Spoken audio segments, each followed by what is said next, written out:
She was seconds from death in the snow when the most dangerous man in the city found her. His housemaid. Freezing. Barely breathing. He should have called an ambulance. Should have walked away. Instead, Stefano Kings, a man who'd killed his own father and built an empire on fear, carried her dying body into his penthouse and whispered 6 words that would chain them both forever. No one can have you but me. She wasn't his lover. Wasn't his family. Just a girl scrubbing his floors. So why did finding her feel like fate? Why did her ex-boyfriend's threats make him see red? And why, when she finally woke up wrapped in his blankets, in his bed, surrounded by his world of violence and blood, why didn't she run? Because some rescues aren't accidents. Some obsessions start the moment 2 broken people recognize each other in the dark. Welcome back, my beautiful family and friends. If you are hooked in and ready to enjoy the story, click subscribe and let me know in the comment section where you are watching from, because tomorrow I'll be giving you an interesting story such as this one and you don't want to miss it. Now let us begin. The cold had stopped hurting. That was how Jasmine knew she was dying. She lay in the snow behind the king's estate, her thin coat soaked through, her fingers no longer responding to her commands. Above her, the sky exploded with color. Fireworks celebrating midnight, celebrating a new year she wouldn't see. How long had she been here? 20 minutes? An hour? She'd run. That was all she remembered clearly. Derek's hands on her throat in the alley behind the servants' entrance. His breath hot and furious against her face. You think you can hide from me? You think working for some Russian mobster makes you untouchable? She'd fought, clawed at his face, screamed into the night that swallowed sound. Then his phone had rung, someone calling him, pulling his attention, and she'd twisted free, running blindly into the estate's vast grounds. The gardens. The woods. The snow. Her lungs burned. Her vision blurred. She'd stumbled, fallen, tried to get up. Fell again. And then the cold had embraced her like a lullaby, and she'd stopped fighting. This is how it ends, she thought distantly. Alone. On New Year's Eve. In the snow. She thought of her grandmother, who'd raised her, who'd died 3 years ago. I'm sorry, Grandma. I tried to be strong like you said. She thought of the last 2 years, running from Derek, changing cities, changing names, thinking she could outrun the man who believed he owned her. She'd been so tired of running. Now she didn't have to anymore. The fireworks painted the sky red, then gold, then blue. Beautiful. She'd always loved fireworks. Her eyes drifted closed. Then, footsteps. Crunching through snow. She couldn't open her eyes. Couldn't move. But she heard him. Blyad. A man's voice, low and sharp. Russian. Hands touched her face. Warm, startling against her frozen skin. Someone lifted her eyelid, checked her pulse at her throat. Still alive. Barely. She felt herself being lifted, cradled against a chest that radiated heat. A coat, expensive, wool, carrying the scent of cedar and gunpowder, wrapped around her. Open your eyes. A command, not a request. She tried. Failed. Открой глаза. Open your eyes. This time, her body obeyed before her mind could. Her lids fluttered. The world swam into focus. Stefano Kings stared down at her. She'd only seen him twice in the 3 months she'd worked at his estate. Once in passing, once in his study. Both times, he'd been untouchable, carved from ice and violence, a man who ruled an empire from the shadows. Now, his dark hair was dusted with snow. His storm-gray eyes burned with something she couldn't name. Rage? Fear? His jaw was set, his mouth a hard line. You're the maid, he said. Not a question. Jasmine. She couldn't speak. Her lips wouldn't form words. Who did this to you? She tried to shake her head. Managed only a tremor. He held her tighter, and she realized they were moving. He was carrying her toward the mansion, long strides eating up the snowy ground. Behind them, fireworks continued their celebration. Ahead, the estate glowed with warm light, music and laughter spilling from the windows where his New Year's party raged on. But he didn't take her to the party. Didn't hand her off to staff or security. He carried her through a side entrance, up a private staircase, into rooms she'd never seen. His rooms. The shift from freezing to warm was painful. She gasped, her body convulsing. Easy. He laid her on a leather sofa near a roaring fireplace, then moved with swift efficiency, removing her soaked coat, her shoes, wrapping her in blankets that smelled like him. His hands were surprisingly gentle, but his face remained granite. A bottle appeared. Vodka. He tipped it against her lips. Drink. She choked on the burn, but heat flooded her chest. Again. She drank. Coughed. Her fingers began to tingle, pain returning as circulation restored itself. There's a man, she finally whispered, voice cracking. He found me. Stefano went very still. Name. Derek. Derek Morrison. We were. She couldn't finish. Shame burned hotter than the vodka. He put his hands on you. Not a question. Stefano's eyes had tracked every bruise, every mark, in the seconds it had taken to carry her inside. It's complicated, she managed. It's simple. He crouched before her, eye level now, and the intensity of his gaze made her breath catch. Did he put his hands on you? Yes. Is he the reason you were dying in my garden? The bluntness of it, dying, made her flinch. But she nodded. Something dark and terrible crossed Stefano's face. Then it was gone, replaced by that cold mask. He stood, pulled out his phone, spoke rapid Russian to whoever answered. She caught only fragments. Nadite Yego. Sekas. Find him. Nah. He ended the call, returned his attention to her. You'll stay here tonight. I can't. You will. He poured more vodka into a glass, handed it to her. Drink. Slowly this time. She obeyed, hands shaking. Why are you doing this? The question hung between them. Outside, midnight struck, the new year arriving with cheers and champagne corks popping. Stefano stared at her for a long moment, something unreadable flickering in his eyes. Then he reached out, touched her face with unexpected gentleness, his thumb tracing her cheekbone, pushing back a strand of her dark, damp hair. When he spoke, his voice was barely above a whisper, but it carried the weight of an absolute truth. Because no one can have you but me. The words landed like a brand. Jasmine's breath stopped. Her heart slammed against her ribs. Not from fear, though perhaps it should have been fear. This man was dangerous. Deadly. A mafia boss who commanded empires and crushed anyone who stood in his way. But in that moment, with his hand on her face and fireworks painting the windows gold, she didn't feel afraid. She felt claimed. And the most terrifying part was the warmth spreading through her chest, not from the vodka or the fire, but from something far more dangerous. She should pull away. Should run again. Instead, she whispered, "What does that mean?" His jaw tightened. For a moment, she thought he might not answer. Then, "It means you stop running. It means anyone who touches you answers to me. It means..."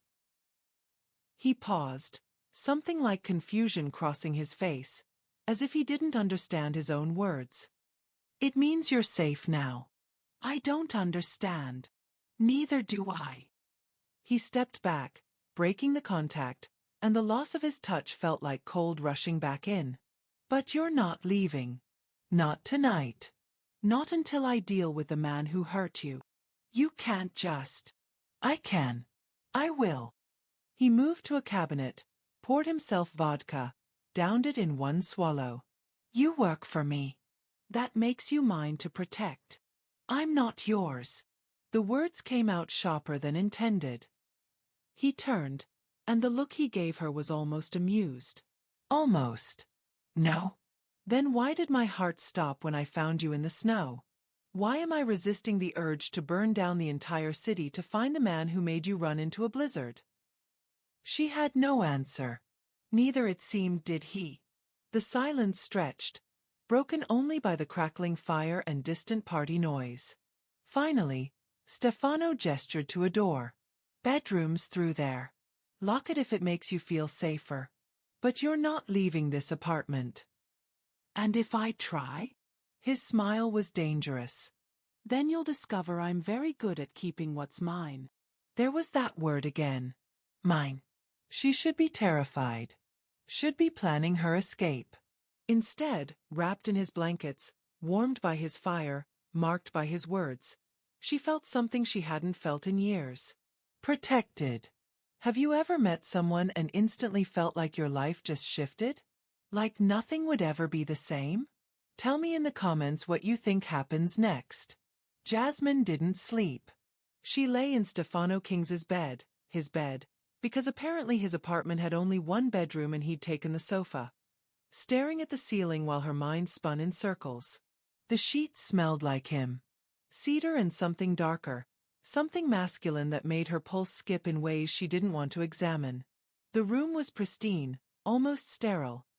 Dark furniture, minimal decoration. No photographs. No personal touches except for a single book on the nightstand. Dostoevsky's Crime and Punishment, in Russian, dog-eared and worn. A killer reading about guilt and redemption. She should have found that ironic. Instead, it made him human. Through the door, she heard nothing. No movement. No sound. Was he actually sleeping out there? Or was he awake too, wondering what insanity had possessed him to carry a dying maid into his private sanctuary and declare her his? No one can have you but me. The words echoed through her mind like a bell that wouldn't stop ringing. She'd known men like Derek. Men who thought ownership was love, who confused control with protection. She'd spent 2 years learning the difference between I love you and you're mine, and she'd nearly died for that education. But Stefano was something else entirely. He hadn't asked permission. Hadn't pretended it was anything other than what it was. A claim, possessive and absolute. But there'd been something in his eyes when he'd found her in the snow, something raw and almost desperate, that felt nothing like Derek's cruelty. It felt like a man who'd surprised himself. At 2 a.m., she gave up on sleep. Her body ached. The cold had settled deep into her bones, and her ribs throbbed where Derek had slammed her against the alley wall. She needed water. Needed to move. She wrapped one of Stefano's blankets around herself and opened the bedroom door quietly. He sat on the sofa, still fully dressed except for his jacket, tie discarded, shirt sleeves rolled up. A laptop glowed on the coffee table. He was reading something, his face illuminated by blue light, expression carved from stone. He looked up the instant she appeared. You should be sleeping. So should you. A ghost of something, amusement, flickered across his face. I don't sleep much. Why not? Dead men visit less often when you're awake. The casual way he said it made her throat tight.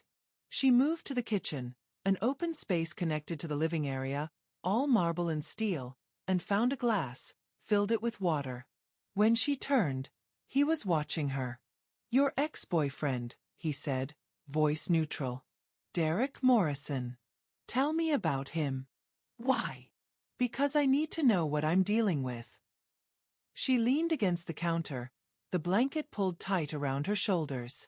We dated for 2 years. I thought he loved me. But he didn't love me. He owned me. Told me what to wear, who to see, where to work. When I tried to leave the first time, he put me in the hospital. Said it was an accident. That he just loved me too much. Stefano's jaw clenched, but he said nothing. The second time, he broke my wrist. I realized then that love wasn't supposed to hurt like that. Wasn't supposed to feel like drowning. So I ran. Changed my name, my city, everything. I thought I'd finally escaped. She laughed bitterly. 3 months of peace. That's all I got. How did he find you? I don't know. He's persistent. Obsessive. He used to say I was his greatest achievement. Like I was a painting he'd created, not a person. And tonight. She closed her eyes, remembering. He was waiting by the servants' entrance. Said we had unfinished business. When I tried to walk away, he grabbed me. Dragged me into the alley. He said. Her voice cracked.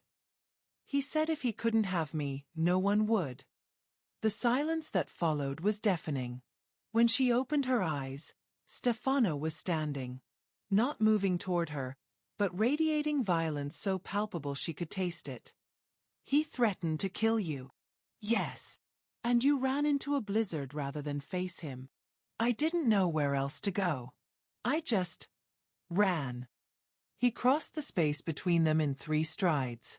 Suddenly he was there, right there, close enough that she could see the storm in his eyes, the barely controlled rage simmering beneath his perfect control.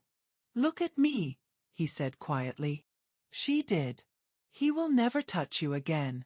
Do you understand? Never. You can't promise that. I can. I will. His hand came up, cupped her face the way he had before, and his touch was so unexpectedly gentle that her eyes burned. I don't know why, Jasmine. I don't know what happened when I found you in the snow. But something in me recognized something in you, and I can't. I won't let him hurt you again. You don't even know me. I know you read Russian and pretend you don't. I know you clean my study at midnight when you think no one's watching. I know you've been working here for 3 months, and every single person on my staff respects you because you're kind even when you're hurting. His thumb traced her cheekbone. I know you're stronger than you think you are. And I know that when I saw you dying in my garden, something inside me broke. Her breath caught. Stefano. You don't have to understand it. I don't understand it. But you're under my protection now. That means something in my world. It means I belong to you. The words tasted bitter. His eyes darkened. It means I belong to you too. Protection goes both ways. That's not how men like you work. No, he agreed. It's not. But apparently, you make me break my own rules. The air between them crackled with something dangerous and electric. She should step back. Should put distance between them. But she couldn't move, trapped by his gaze, by the warmth of his hand on her face, by the terrifying realization that she felt safer with this killer than she'd felt anywhere in 2 years. What do you want from me? She whispered. His expression shifted, something vulnerable flickering through before he could hide it. I don't know yet. But I know I'm not ready to let you go. That's not an answer. It's the only one I have. Her phone buzzed in the pocket of the pants she still wore. Her coat and shoes were drying by the fire, but she'd kept the rest of her clothes on. She jumped, and Stefano's hand dropped from her face. Give it to me. What? Your phone. Give it to me. She should refuse. Should maintain some boundary. But she pulled it out, handed it over. He glanced at the screen, and his face went cold. 15 missed calls. All from him. And a text. He read it aloud, voice flat. I saw you go inside with him. Did you really think fucking your boss would save you? I'll wait. I'm patient. Happy New Year, baby. Jasmine felt the blood drain from her face. Stefano deleted the text, blocked the number, then opened her contacts and deleted Derek's information entirely. His movements were precise, controlled, but she could see the violence churning beneath. He saw us, she said numbly. Good. Good. He'll do nothing. Stefano handed her phone back. Because by morning, Derek Morrison will understand exactly who you belong to now. I don't belong to anyone. He stepped closer, and she backed against the counter, trapped. But he didn't cage her in. Didn't force. He simply looked at her with those storm-gray eyes that saw too much. You're right, he said softly. You don't belong to anyone. You belong to yourself. But I belong to you now. And anyone who wants to hurt you has to go through me first. Why? The question burst out of her. Why do you care? I'm nobody. Just a maid. You could have walked past me in the snow and forgotten I existed. But I didn't. His voice dropped lower. I found you. I carried you here. I gave you my bed and my protection and words I've never said to anyone. So you tell me, Jasmine, why do you think I care? She couldn't answer. Couldn't breathe. The moment stretched taut between them, electric and impossible. Then his phone rang, shattering the tension. He answered in Russian, his eyes never leaving hers. The conversation was brief, his responses clipped. When he hung up, his expression was unreadable. My men found him. You're Derek. He's at a bar 3 blocks from here, drunk, showing your picture to anyone who'll listen. Saying you're his fiancée. That I kidnapped you. Jasmine's stomach dropped. What are you going to do? Stefano smiled, and it was the most dangerous thing she'd ever seen. I'm going to have a conversation with him. Man to man. Help him understand the situation. He moved to the closet, pulled out his jacket. You'll stay here. Door locked. Don't open it for anyone but me. Stefano. He turned, and the look on his face stopped her words. I need you to trust me. Just for tonight. Can you do that? She should say no. Should run while she had the chance. Should escape this man and his dangerous promises before she drowned in them. Instead, she whispered, yes. Something fierce and possessive flashed in his eyes. He crossed back to her, took her face in both hands, and pressed his forehead to hers, and gesture so intimate it stole her breath. No one can have you but me, he whispered again. And I take care of what's mine. Then he was gone, the door closing behind him with a soft click. Jasmine stood in his kitchen, wrapped in his blanket, marked by his words, and realized with crystal clarity that her life had just changed forever. Outside, the new year had arrived. Inside, something far more dangerous had begun. Jasmine locked the door. Then she paced. The apartment felt smaller without Stefano in it, or maybe it felt larger, empty in a way that made her hyper-aware of every sound. The hum of the radiator. The distant thump of music from the party floors below. Her own ragged breathing. What was she doing? She'd just given a mafia boss permission to confront her abusive ex-boyfriend. A man who'd nearly killed her. A man who believed she was his property. And now another man, more dangerous, more powerful, had claimed her as his own. No one can have you but me. The words should terrify her. They did terrify her. But they also made something warm and forbidden unfurl in her chest, something she didn't want to name.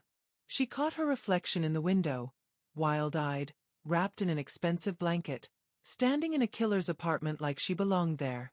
What are you doing, Jasmine? She whispered to herself. Her phone buzzed. She nearly dropped it. Unknown number. You can't hide behind him forever. Derek. He'd gotten a new number already. Her hands shook as she blocked it. Then another text came through, different number. I'll wait as long as it takes. You're mine. She blocked that one too. 3 more texts arrived in rapid succession, each from a different number, each carrying the same poison. Running to your Russian mobster won't save you. Did you tell him what a whore you are? I'll kill him. Then I'll kill you. Then we'll be together forever. The phone slipped from her fingers, clattered to the floor. She couldn't breathe. The walls were closing in. Derek was out there, waiting, watching. And Stefano had gone to face him. A confrontation that could only end in blood. What if Derek hurt him? The thought was absurd. Stefano Kings was one of the most dangerous men in the city. Derek was just Derek. Angry, possessive, cruel, but ultimately a coward who hurt women because he couldn't face real threats. But cowards with nothing to lose were unpredictable. And she just put Stefano in Derek's path. The apartment door opened. Jasmine spun, heart in her throat. But it was only Mrs. Williams, the head housekeeper, carrying a tray. "Mr. King's asked me to bring you tea," the older woman said, her expression neutral but her eyes curious. "And something to eat. You need strength." "I'm not hungry." "You'll eat anyway." Mrs. Williams set the tray on the coffee table.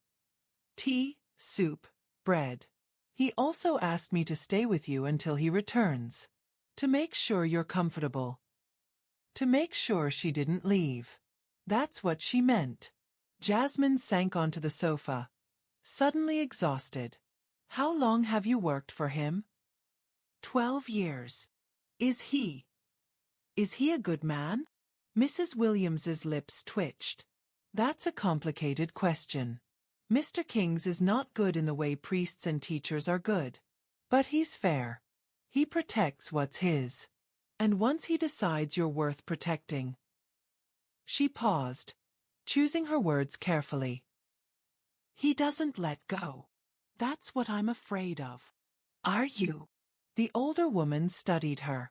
"Or are you afraid of wanting to be held on to?" The question landed like a punch. Jasmine wrapped her arms around herself. "I spent 2 years with a man who confused possession with love. Who hurt me and called it caring. I can't. I won't do that again."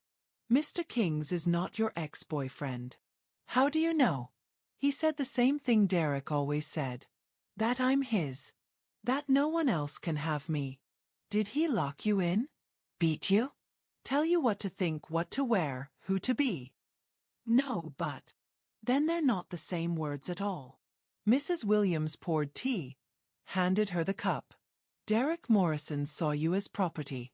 Mr. King sees you as something precious he doesn't quite understand yet. There's a difference between a man who claims you to diminish you and a man who claims you to protect you." "How can I know which one he is?" "You can't. Not yet. That's why it's called trust. It requires a leap before you have proof." The housekeeper stood. "But I'll tell you this. In 12 years, I've never seen Mr. King's look at anyone the way he looked at you tonight. Like you were the only real thing in a house full of ghosts." She left before Jasmine could respond. Alone again, Jasmine stared at the tea. Her reflection wavered on its surface. Distorted, unclear. She should run.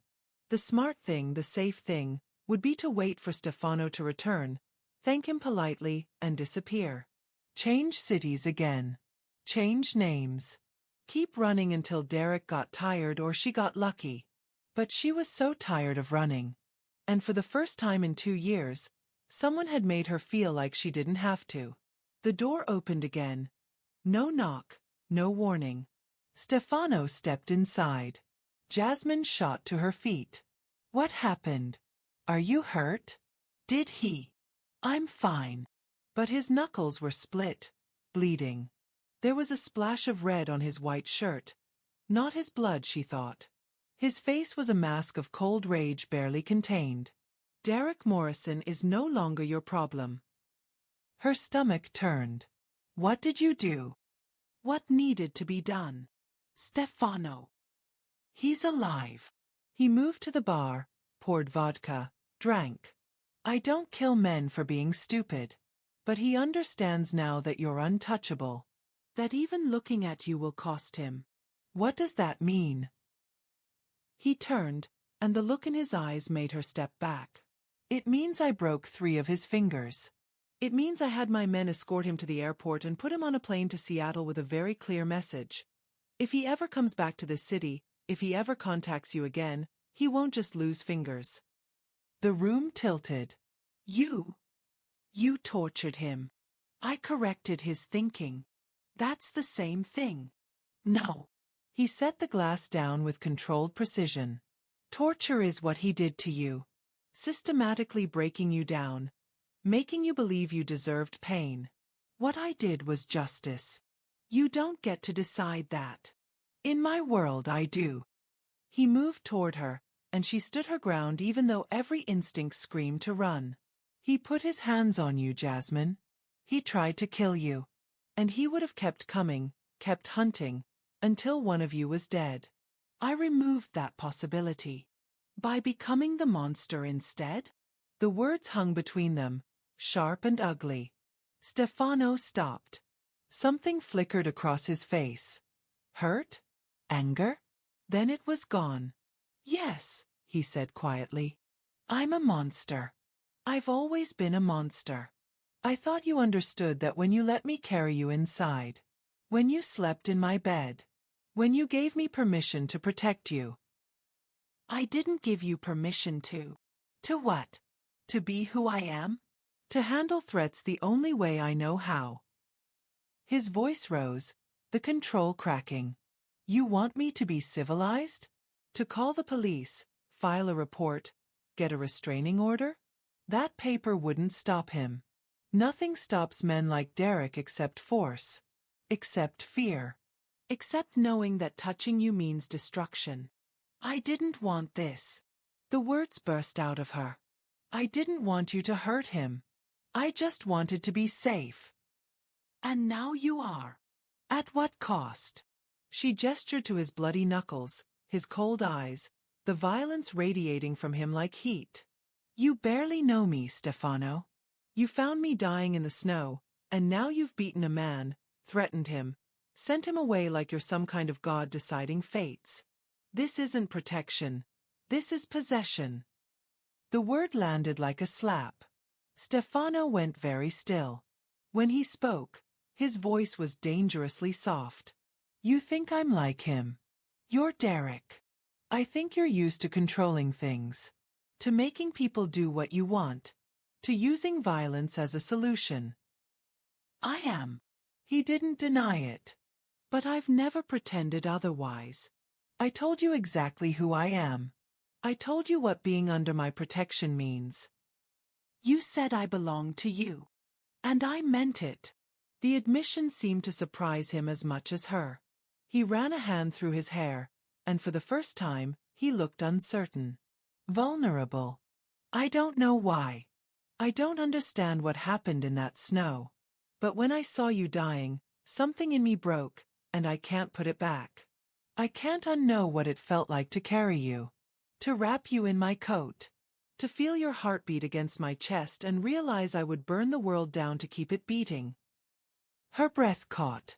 So yes, he continued, voice raw. I'm possessive. I'm violent. I'm everything you should run from. But I'm also the only thing standing between you and a man who wants you dead. And maybe that makes me a monster too. Maybe there's no difference. But at least I'm a monster who will keep you alive. Silence crashed between them. Jasmine's mind spun.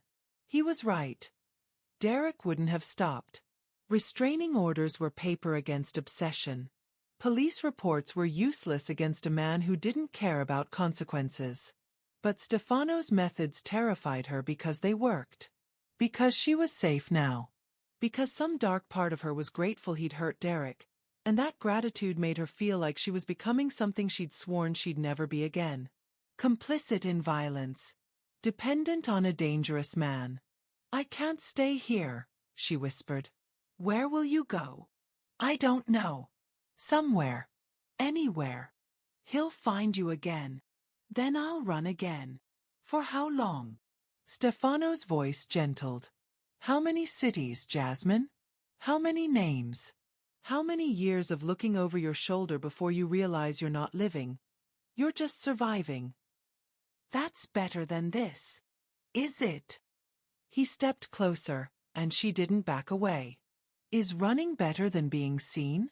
Is hiding better than being safe? Is loneliness better than letting someone care? You don't care about me. You don't even know me. Then stay. The challenge in his voice was unmistakable. Stay long enough for me to know you. Long enough to prove I'm not him. Long enough to decide for yourself whether what I'm offering is prison or sanctuary. And if I decide it's prison? Then I'll let you go.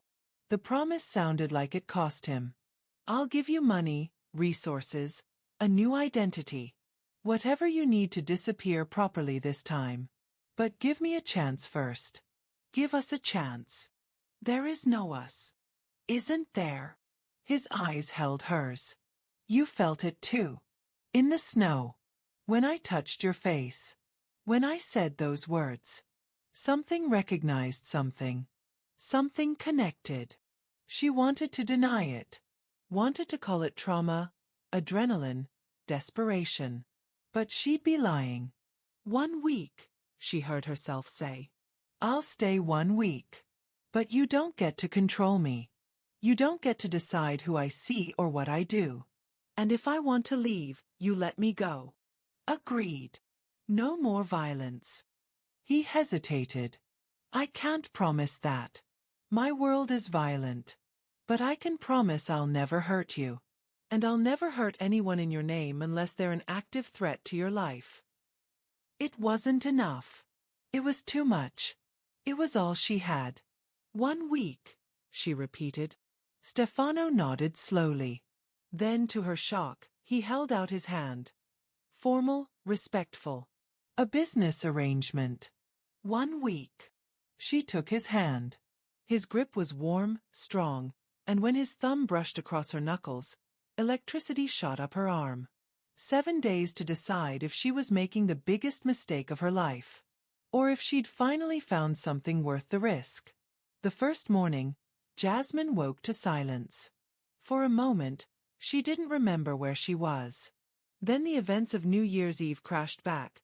The snow, Stefano's words, Derek's texts, the blood on Stefano's knuckles. 1 week. She'd agreed to 1 week. Sunlight streamed through unfamiliar windows. She was still in Stefano's bed, still wrapped in sheets that smelled like cedar and danger. The clock read 9:47 a.m. She never slept this late. Jasmine stood, her body aching in ways that had nothing to do with the cold. The bruises on her ribs had deepened to purple. Her throat bore faint marks where Derek had grabbed her. Evidence of a life she was trying to leave behind. She found her clothes, cleaned and pressed, folded neatly on a chair. Her shoes, dried and polished. Someone had been in the room while she slept, and the thought should have unsettled her. Instead, it felt like care. When she emerged, the apartment was empty. A note sat on the counter in angular handwriting. Business to attend to. Mrs. Williams will bring breakfast. Make yourself comfortable. The apartment is yours. Make herself comfortable. In a mafia boss's home. As if that were possible. But she was hungry, and the smell of coffee drew her to the kitchen where a fresh pot waited, still warm. She poured a cup, added cream, and wandered to the windows. The view stole her breath. She was high up, 20th floor at least, overlooking the city. Snow covered everything in white, making the world look clean, new. In the distance, she could see the park where she used to take lunch breaks, the library where she'd spent countless hours hiding from Derek. From up here, her old life looked very small. Beautiful, isn't it? Jasmine spun.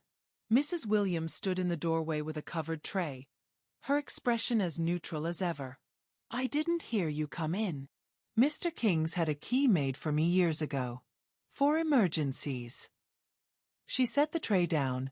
Eggs, toast, fruit, more coffee. He said you'd need feeding. You're too thin. I'm fine. You're not. Sit. Eat. There was no arguing with Mrs. Williams. Jasmine sat. Where is he? Attending to business. He owns several establishments in the city. Restaurants, clubs, other ventures. Someone has to manage them. Mrs. Williams poured fresh coffee. He'll return this evening. Does he always work on New Year's Day? Mr. King's always works. It's how he survives. The older woman studied her. You look better. Color in your cheeks. The dead look is gone from your eyes. I was dying yesterday. You were dying long before yesterday. But you're choosing to live now. That's different. Jasmine picked at her eggs. What if I'm making a mistake? What if staying here is just trading one prison for another? Then you'll discover that in time. But running without knowing seems like a waste of possibility. Mrs. Williams sat across from her. An unusual gesture. May I speak plainly? Please. You're afraid of Mr. King's because he's powerful. Because he can hurt people. Because when he says you're his, he means it absolutely. She leaned forward. But has he hurt you? Has he raised his voice? Made demands you couldn't refuse? Told you what to think or who to be? No, but... Then perhaps the thing you're truly afraid of isn't him. It's yourself. It's the fact that you want to stay. That some part of you feels safe here, and safety terrifies you more than danger because safety requires trust, and trust means you could be hurt again. The words hit like arrows, each one finding its mark. I don't know how to trust anymore, Jasmine whispered. Then learn. One day at a time. You have a week. Use it. Mrs. Williams stood, collected the tray, and left without another word. Jasmine sat alone with her coffee and her thoughts, staring at the city below. By afternoon, she was restless. The apartment was beautiful but sterile. She'd explored every room, the bedroom, the study lined with Russian literature, the bathroom with a tub the size of a small pool. But there was no television, no music, nothing to distract from the silence. She found herself in Stefano's study, drawn to his bookshelves. Dostoevsky, Tolstoy, Pushkin, all in Russian, all worn from reading. But there were English books too, philosophy, history, poetry. Rumi, Rilke, Pablo Neruda, a killer who read love poems. She pulled out the Neruda, opened to a dog-eared page. I love you without knowing how, or when or from where. I love you simply without problems or pride. I love you in this way because I do not know any other way of loving but this. Someone had underlined it. Written in the margin. Is this possible? Stefano's handwriting. Her throat tightened. This man, this dangerous, violent man, had sat here questioning whether simple love was possible. Find something interesting? She jumped, nearly dropped the book. Stefano stood in the doorway, still in his coat, snow dusting his dark hair. How did he move so silently? I'm sorry, I shouldn't have. It's fine. I told you the apartment is yours. He moved into the room, shrugging off his coat. Underneath, he wore all black, sweater, slacks, leather shoes. No blood this time. No violence visible. Neruda. Good choice. You've read him.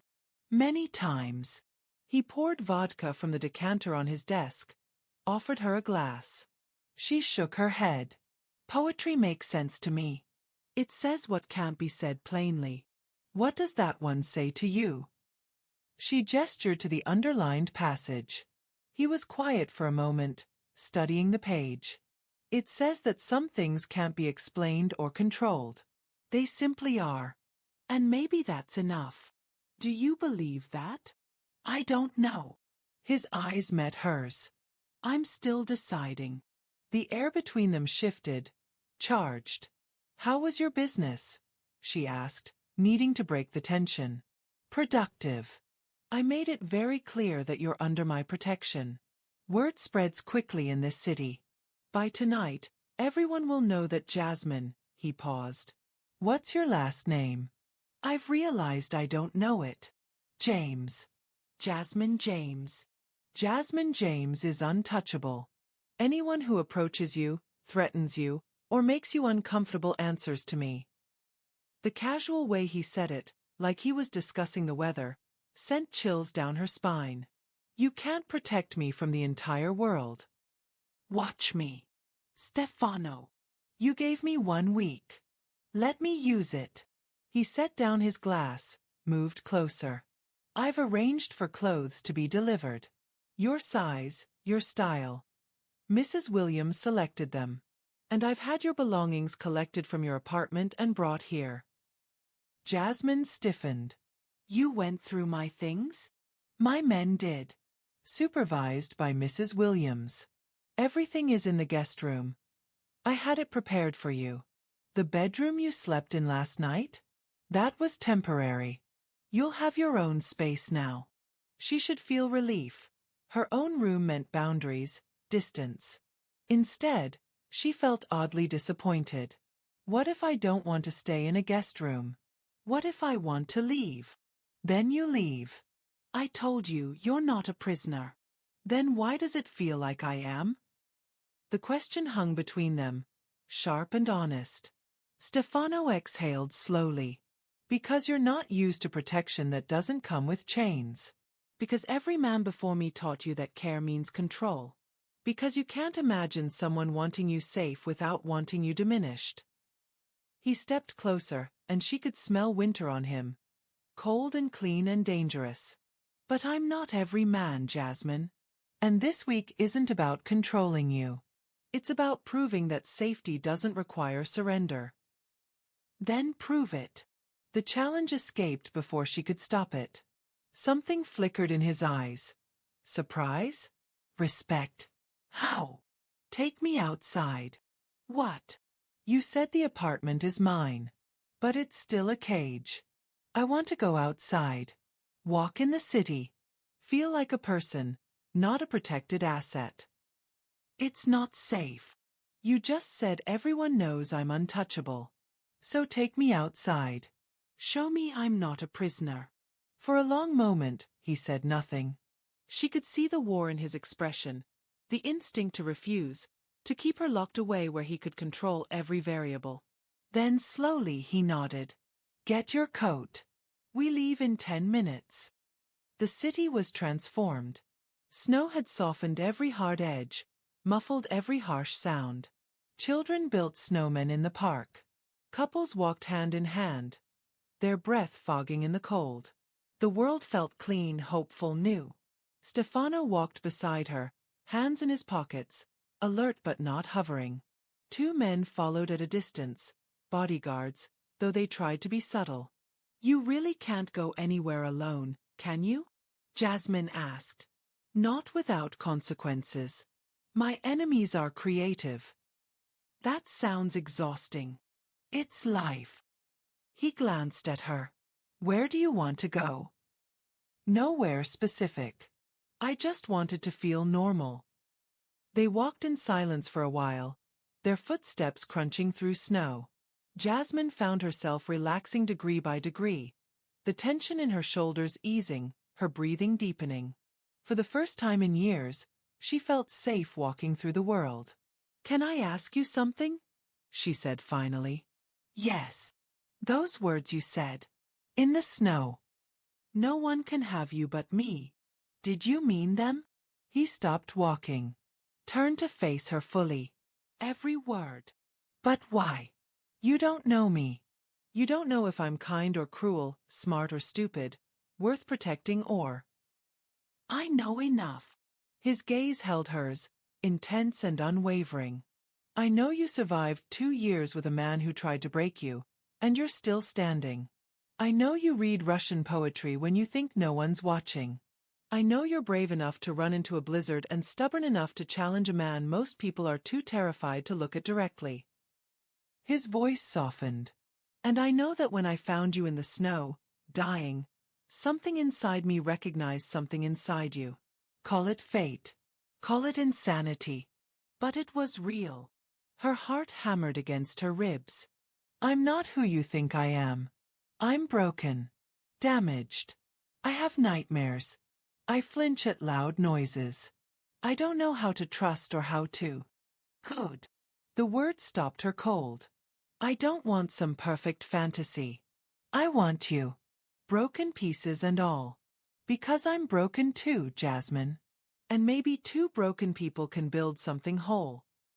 Snowflakes began to fall, dusting his dark hair, catching in his eyelashes. She'd never seen anything more beautiful or more terrifying. This is crazy, she whispered. Yes. We barely know each other. We have 6 more days. What happens after that? His expression turned serious. You decide. Stay or go. I'll honor whatever you choose. But I hope, he paused, something vulnerable flickering across his face. I hope you'll choose to stay. Before she could respond, his phone buzzed. He checked it, and his expression darkened. What's wrong? Nothing that can't wait. Stefano. He sighed. There's been an incident. One of my clubs. I need to handle it. Then go. I'll be fine. You'll come with me. What? No, I'll just go back too. You're not going back alone. And I'm not leaving you unprotected. His tone brooked no argument. You come with me, or we both go back to the apartment. Your choice. She should choose the apartment. Should choose safety and distance. Instead, she heard herself say, I'll come with you. His surprise was evident. Then something that looked almost like pride crossed his face. Stay close, he said. And if anything feels wrong, you tell me immediately. I'm not a child. No. But you're precious. And precious things require care. He offered his hand. After a moment's hesitation, she took it. His fingers closed around hers. Warm, strong, steady. And as they walked through the snow toward whatever trouble waited, Jasmine realized that for the first time in 2 years, she wasn't running. She was choosing. Have you ever had to choose between safety and freedom? Between the familiar fear and the unknown hope? Drop your thoughts below. The club was called Redemption. The irony wasn't lost on Jasmine. They entered through a back entrance, Stefano's hands still wrapped around hers, his bodyguards flanking them. Inside, the space was dark, elegant, all velvet and chrome, with a stage where musicians would play and a bar that stretched the length of the room. But tonight, it was closed. Empty except for 3 men standing near the bar. One of them was bleeding. Wait here, Stefano said, releasing her hand. I don't think. Please. The word was gentle but firm. Just for a moment. He moved toward the men, his entire demeanor shifting. The man who'd walked through snow with her, who'd read poetry and spoken of broken pieces, he vanished. In his place stood the boss. The enforcer. The killer. Jasmine stayed by the door, watching. The conversation was in Russian. Rapid. Heated. The bleeding man gestured wildly, pointing to his face where someone had clearly struck him. Stefano listened, expression unreadable, then spoke. His voice was cold, measured, carrying the weight of absolute authority. Whatever he said made the bleeding man go pale. Then Stefano turned to the other 2, spoke again. They nodded, dragged the bleeding man toward a back office. Jasmine's stomach turned. What are you going to do to him? Stefano returned to her side. He was stealing. Skimming profits, selling information to competitors. In my world, that has consequences. What kind of consequences? The kind that ensure he never steals again. He saw her expression and sighed. I'm not going to kill him, Jasmine. But I can't let betrayal go unpunished. If I do, I look weak. And weakness in my world gets you killed. So violence is the only answer? In this world? Yes. He moved toward the bar, poured water from a bottle, handed it to her. I didn't build this empire on kindness. I built it on fear and respect. People need to know that crossing me costs more than it's worth. And you're okay with that? I've never had the luxury of not being okay with it. He leaned against the bar, studying her. You want me to be someone I'm not. Someone soft, civilized, safe. But that man would never have found you in the snow. That man would never have protected you from Derek. That man wouldn't exist in this world long enough to matter. She set down the water, moved closer. I don't want you to be someone else. I just want to understand how you live with it. The violence. The blood. The constant threat. For a long moment, he said nothing. Then, come with me.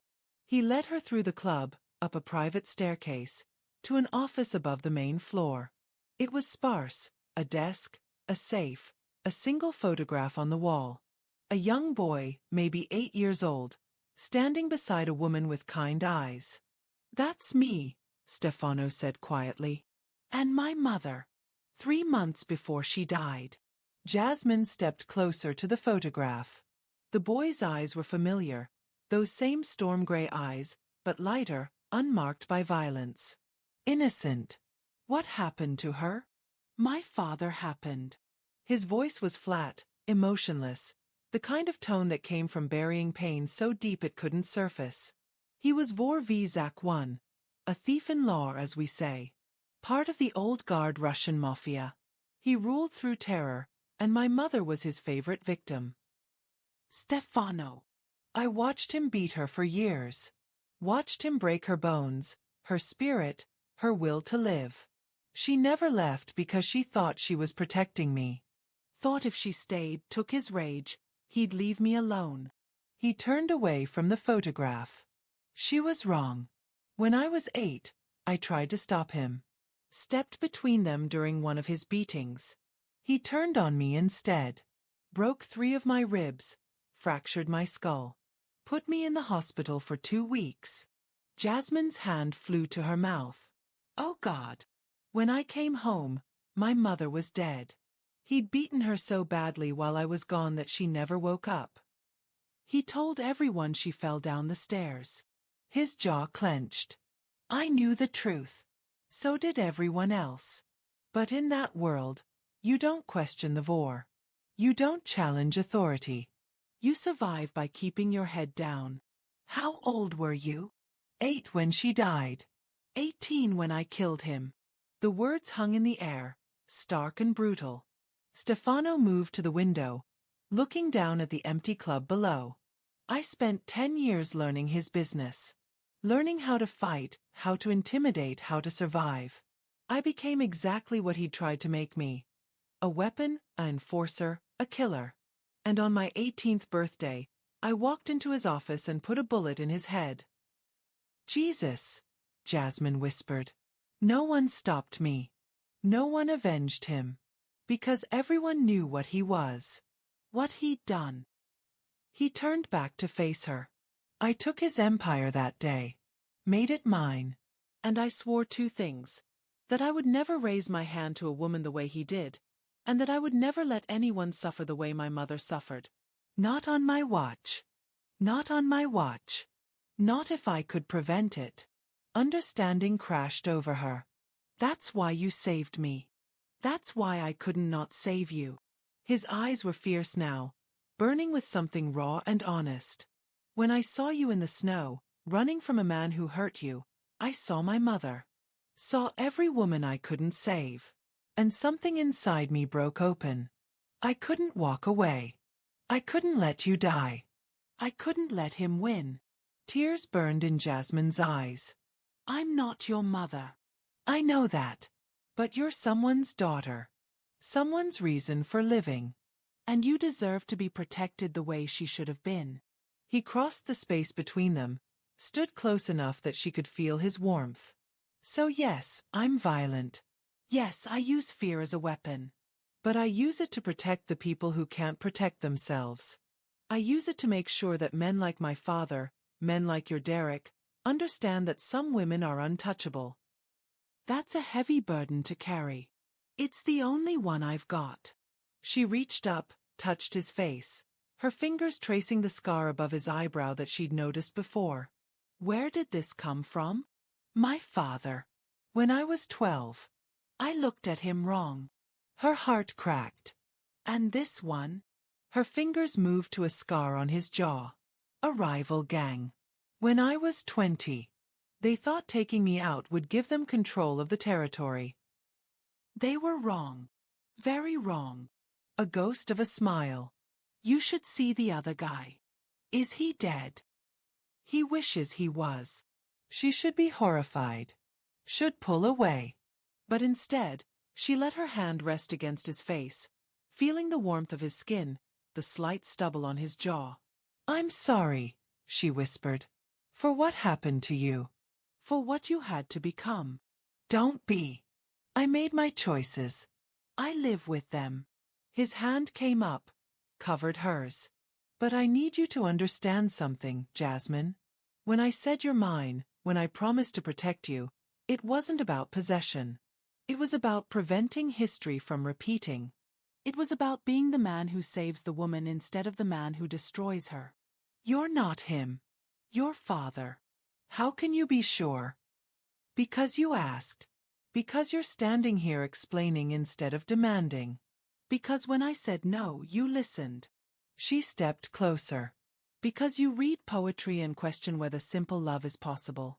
Because you're terrified you might be him, and that terror makes you different. Something cracked in his expression.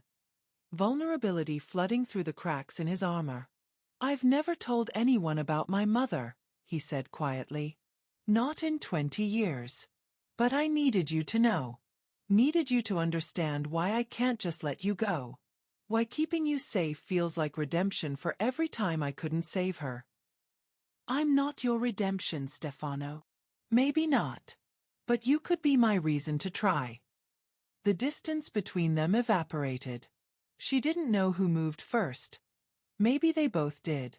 But suddenly his hands were on her face, tilting it up, and his forehead pressed against hers like it had that first night. Tell me I'm not crazy, he whispered. Tell me you feel this too.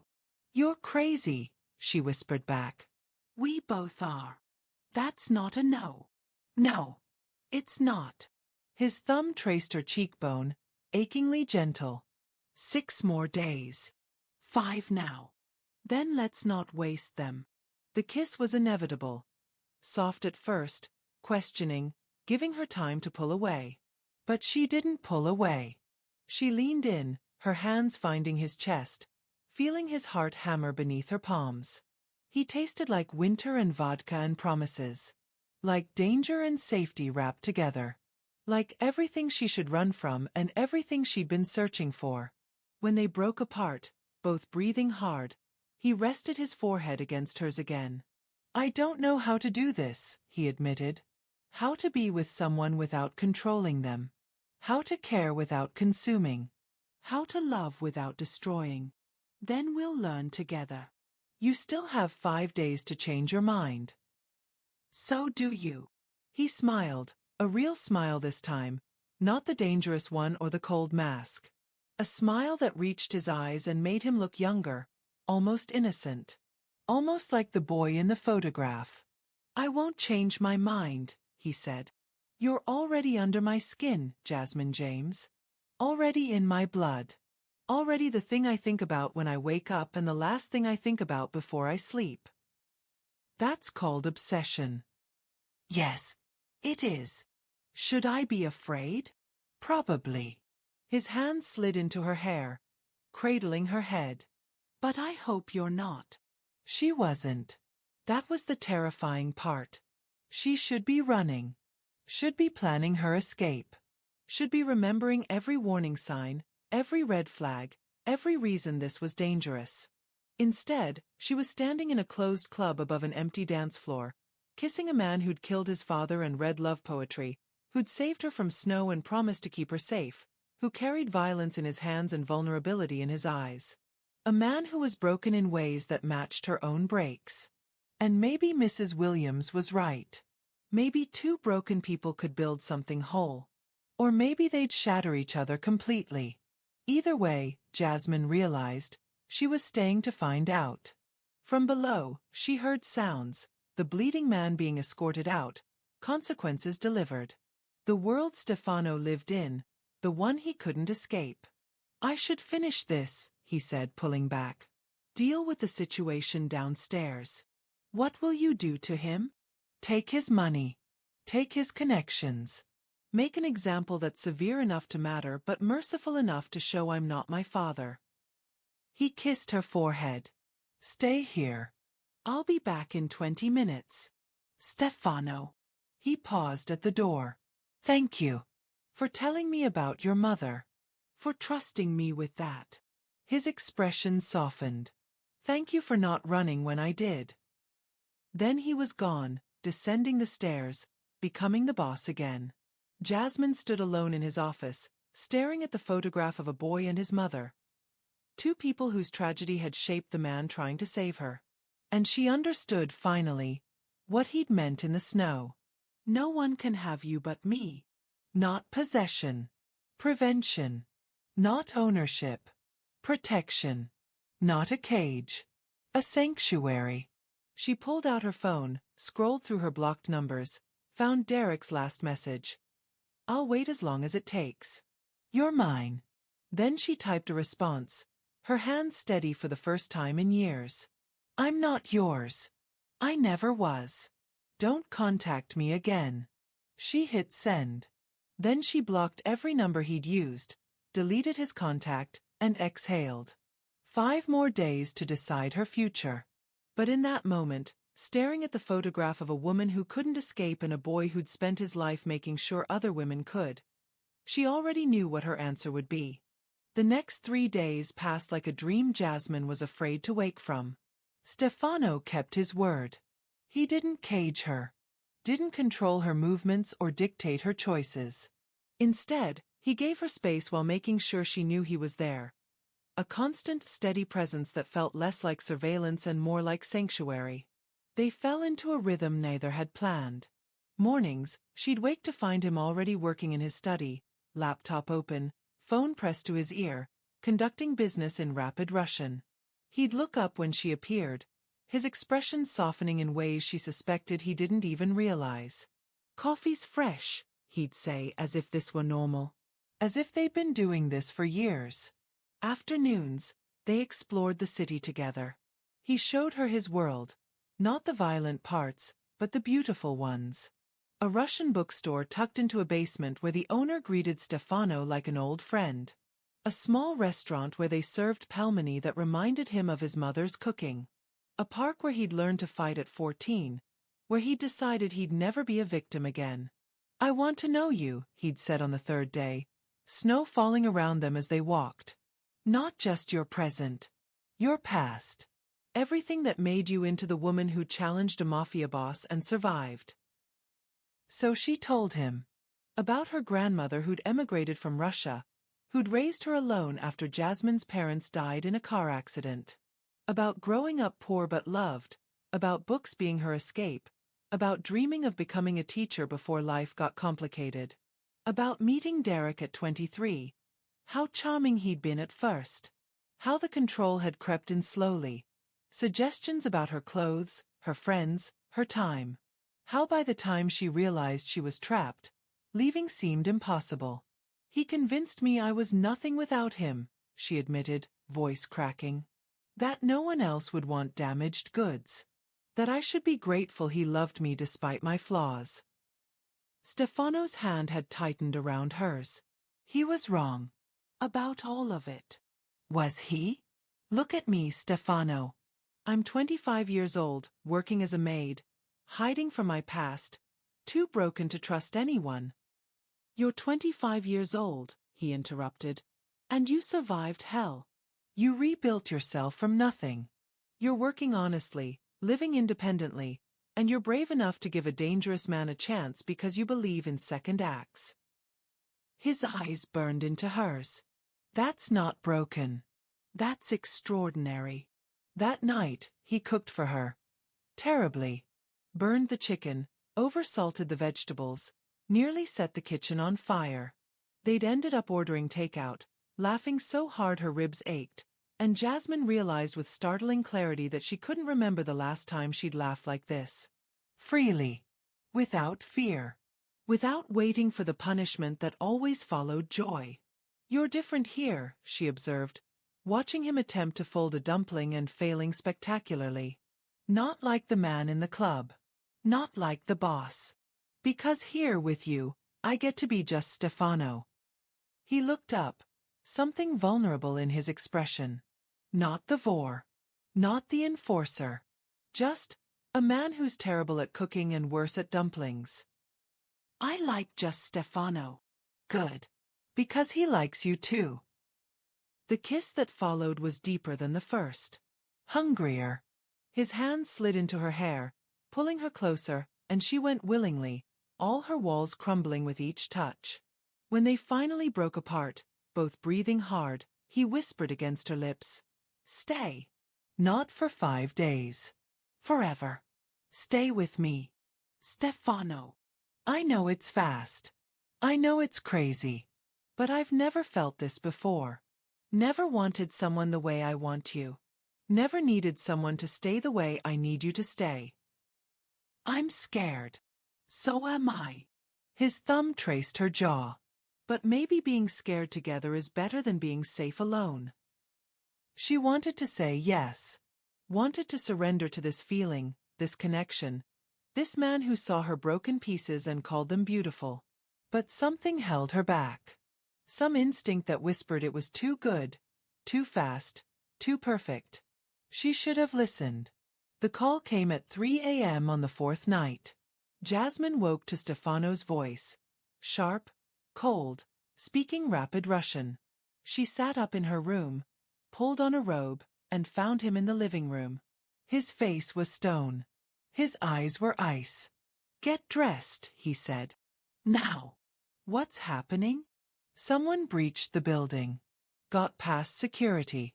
I'm moving you to a safe house until—" The window exploded. Glass shattered inward, and Stefano tackled her to the ground, his body covering hers as bullets tore through the space where she'd been standing. His weight pressed her flat, his hand cradling her head, and she could hear his heart slamming against her back. "Stay down," he growled. More gunfire. Shouting. His men returning fire. The world descended into chaos. Smoke and noise and terror. Then silence. Stefano lifted himself carefully, checked her for injuries. "Are you hurt?" She shook her head, unable to speak. His phone rang. He answered, listened, and his expression turned murderous. He spoke one word. "Where?" Then he was moving, grabbing guns from a hidden compartment, strapping on a shoulder holster, becoming someone else entirely. Not just Stefano. Not the boss. Something darker. Something that terrified her. "What are you doing?" she managed. "Ending this." His voice was death. "Stay with Dimitri. He'll take you to the safe house." "Stefano, wait." "They came for you, Jasmine. Shot at you. That doesn't get forgiven. That gets obliterated." "Who? Who came for me?" "My enemies. Rivals who think hurting you will hurt me. They're right." He checked his gun, loaded it with practiced efficiency. "But they're going to regret being right. Please don't do this. Don't go out there and—" "And what? Let them try again? Let them think you're a target they can use." He crossed to her, gripped her shoulders. "I told you I'd protect you. That means eliminating threats. Permanently. This is what I was afraid of." The words burst out. "This violence, this blood, this world where people shoot through windows and you strap on guns like it's normal. I can't live like this, Stefano. I can't spend every day wondering if today's the day someone kills you. Or me. Or both of us." His expression hardened. "Then you were right to be afraid. Because this is my world. This is who I am. And if you can't accept that, I can't." Tears streamed down her face. "I thought I could. Thought love would be enough. But love doesn't stop bullets. Love doesn't change the fact that your life is violence, and I've spent too long being a victim of violence to willingly walk into more." Something cracked in his face. Pain, raw and deep. "So that's it? 4 days and you're done. What choice do I have? Stay here and wait for the next attack? Live in fear while you wage wars? I didn't escape Derek just to die in your crossfire. I would never let that happen. You can't promise that. You can't control everything, Stefano. Tonight proved that. They got past your security. Past your men. They almost—" Her voice broke. "I almost died again. And you're about to go out there and maybe die too. And for what? Pride. Revenge. For you. His shout echoed through the destroyed apartment. I'm doing this for you. To keep you safe. To make sure they never try again.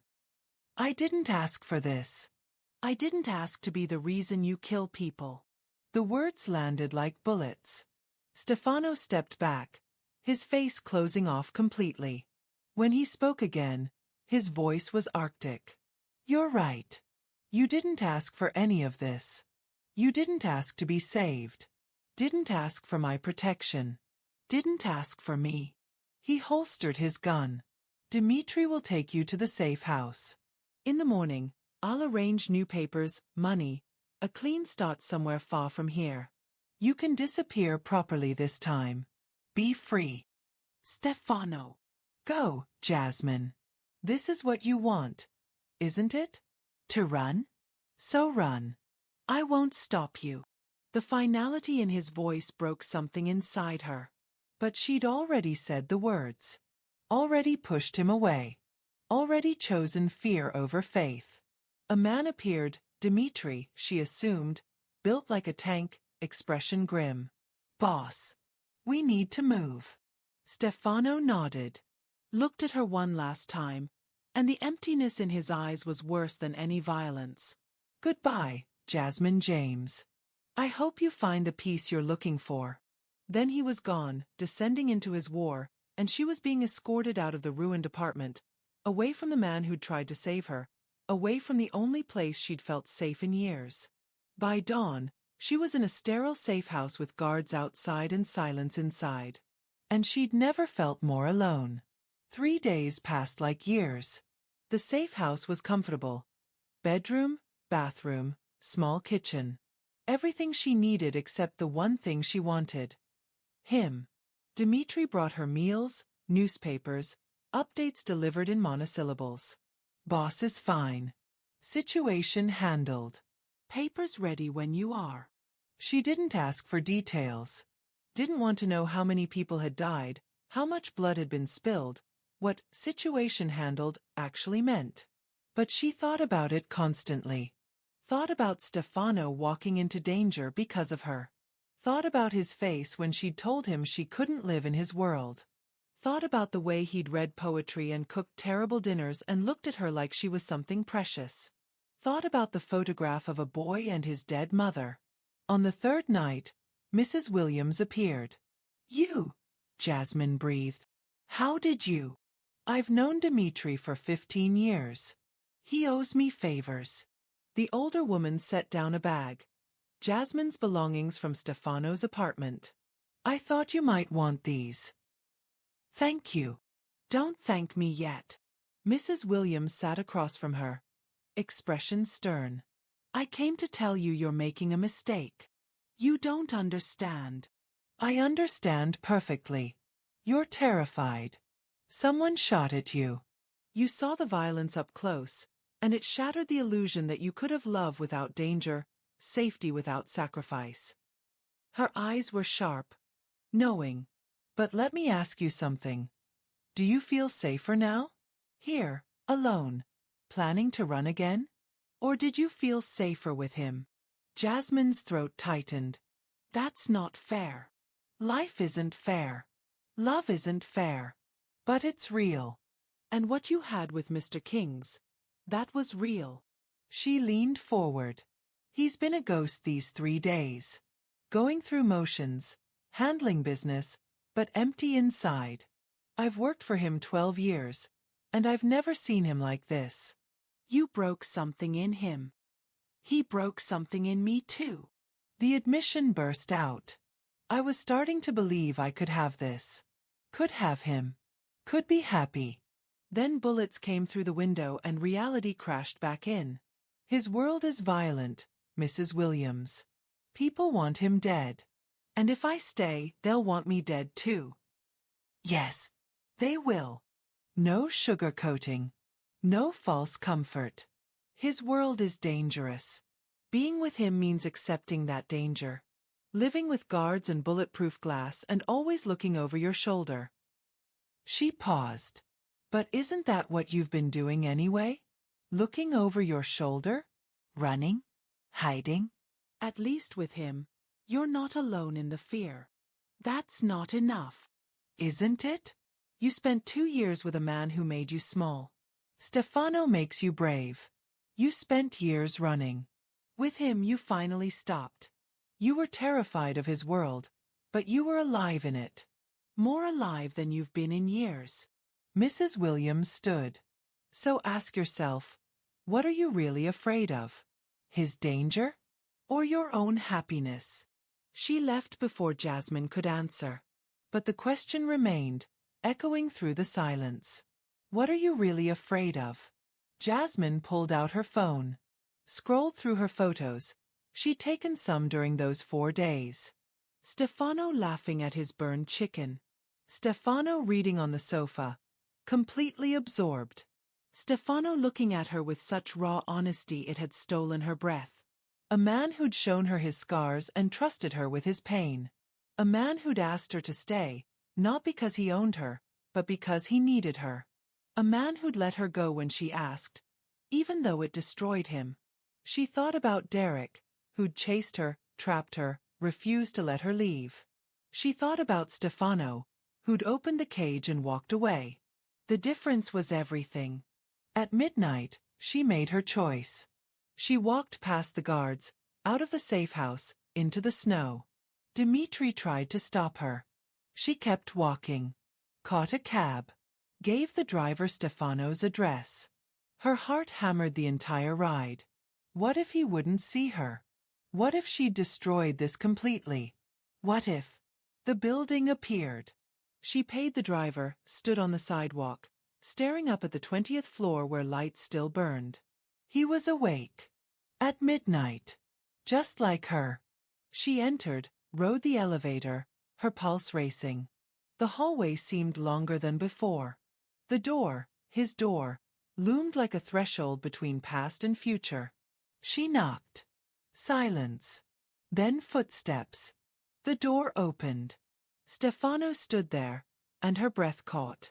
He looked terrible. Exhausted, unshaven, his eyes haunted. He wore only sweatpants and a t-shirt, and she could see bandages on his arm. "You're hurt," she whispered. "It's nothing." His voice was rough, guarded. "What are you doing here, Jasmine?" "I came to," her voice failed. She tried again. "I came to tell you I'm sorry. For running. For pushing you away. For choosing fear over faith. You had every right to be afraid." "I did. I do. Your world terrifies me, Stefano. The violence, the danger, the constant threat, it's everything I ran from."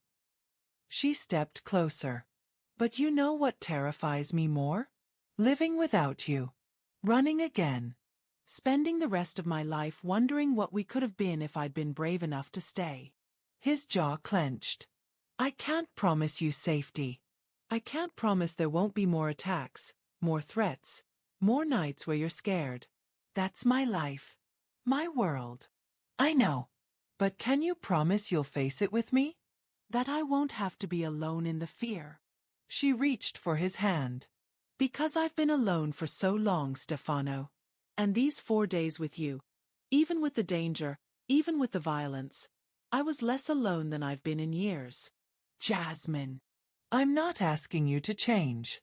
I'm not asking you to be someone you're not. I'm asking you to let me stand beside you. To teach me how to live in your world. To give us a real chance." Her eyes burned with tears. "Because I love you. I don't know when it happened or how, but I love you. And that terrifies me more than any bullet." For a long moment, he said nothing. Just stared at her, searching her face for truth. Then he pulled her inside, kicked the door shut, and kissed her like she was oxygen and he was drowning. "I love you too," he whispered against her lips. "So much it scares me. So much I don't know what to do with it except hold you and never let go." "Then don't let go. Never." He pulled back, cupped her face. "But you need to understand. If you stay, you're mine. Completely. I'll protect you with everything I have, but I'll also claim you in ways that can't be undone. You'll be part of my world, and that means accepting all of it." I know. And you're choosing this anyway? I'm choosing you. However that looks. He kissed her again, deeper this time, and she felt the shift. From uncertainty to certainty, from fear to faith, from running to staying. No one can have you but me, he whispered. She smiled against his lips. No one can have you but me either. That's how this works. Is it? It is now. 1 year later. New Year's Eve arrived with snow and celebration, and Jasmine stood in the same spot where Stefano had found her, the gardens behind the estate, now lit with thousands of fairy lights. But this time, she wasn't running. This time, she wore a dress the color of midnight, a ring on her finger that caught the light, and a smile that reached her eyes. Ready. Stefano appeared beside her, devastatingly handsome in a tailored tuxedo, his hand extended. Ready. They walked together toward the mansion where guests gathered, not for business this time, but for celebration. Their engagement party. Their new beginning. The year had been hard. There'd been more threats, more danger, more nights when fear tried to win. But they'd faced it together. He'd taught her to shoot, to defend herself, to stand her ground.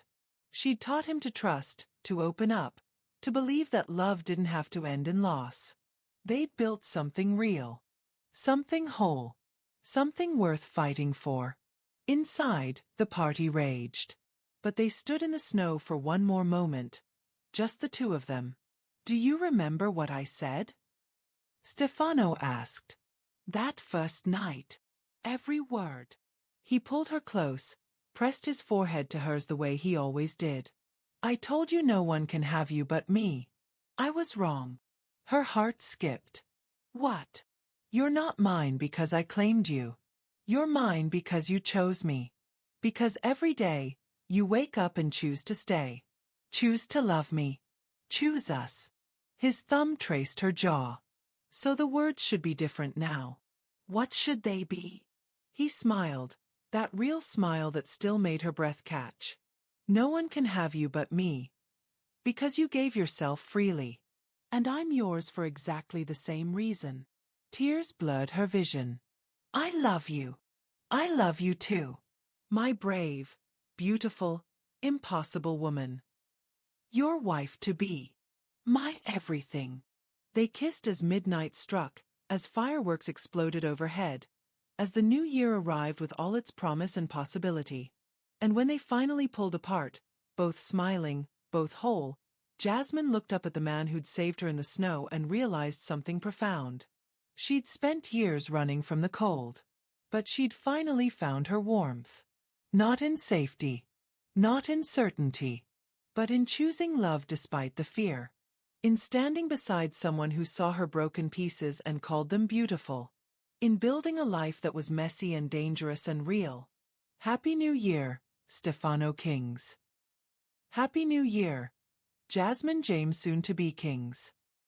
They walked inside together, hand in hand, ready to face whatever came next. Because some stories don't end with running away. Some stories end with finally coming home. So here's my final question for you. When love asks you to be brave, to choose hope over fear, to stay when running feels safer, what will you choose? Drop your answer below. Your story might inspire someone else to find their courage too. Thank you for watching this story to the end. If you enjoyed this story, you will surely love the next one. It's as crazier and more intriguing as you can ever imagine. So do check it out. Click on the image showing on your screen right now to watch the next one.